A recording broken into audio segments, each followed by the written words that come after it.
Good afternoon. जैसे आपने विषय बदला, कंपनी ने अपने क्यूआईपी का प्लान भी बदल दिया।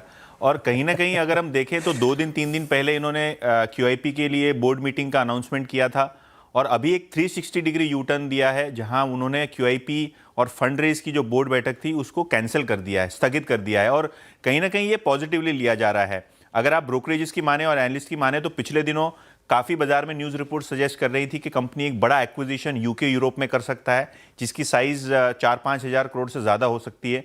और कहीं ना कहीं उसके लिए क्यूआईपी और अपने कैश का यूटिलाइजेशन को लेकर बाजार खुश नहीं था। इनफैक्ट स्टॉक अगर आप देखें तो आज का मूव छोड़ दीजिए, लेकिन पिछले एक महीने में स्टॉक 11-12% नीचे है। और उसके अलावा अगर हम एक हफ्ते का मूव देखें तो स्टॉक में 10-15% की गिरावट आपने देखी। तो कहीं ना कहीं अगर हम बात करें तो बाजार डाइल्यूशन को लेके खुश नहीं था, एक्विजिशन जो फॉरेन मार्केट्स के लिए होगा उसको लेके भी खुश नहीं था। और शायद इन्होंने फोर्स कर दिया बोर्ड को इस बोर्ड बैठक को रद्द करने के लिए और फिर से एक बार सोचने के लिए, क्योंकि क्लियरली आज के ज़माने में जिस तरीके से कमीशंस में चेंजेस हो रहे हैं, जिस तरीके से कंपनी की परिस्थिति चेंज हो रही है, कहीं ना कहीं फोकस डोमेस्टिक मार्केट पे होना चाहिए। और इसके कारण शायद ये बोर्ड ने फैसला लिया हो सकता है। इसके अलावा क्यूमिंस ये भी एक स्टॉक है जो आज फोकस में है।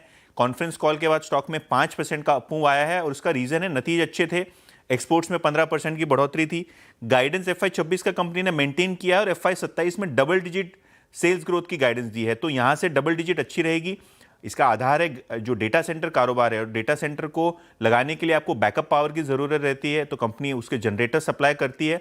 और कहीं ना कहीं डेटा सेंटर में जो बूम है, जो टैक्स हॉलीडेज सरकार ने अनाउंस किया बजट में, उससे बहुत ज्यादा मोमेंटम बनेगा, ऐसा मैनेजमेंट का मानना है। और 3 से 4 साल तक ये पॉजिटिव मोमेंटम बना रह सकता है और शायद इसी कमेंट्री से स्टॉक में इतना बड़ा मोमेंटम आया। नोमुरा ने बाय की कॉल दे दी है काउंटर पे, रिजल्ट्स के बाद लगभग 4800 के आसपास का टारगेट है।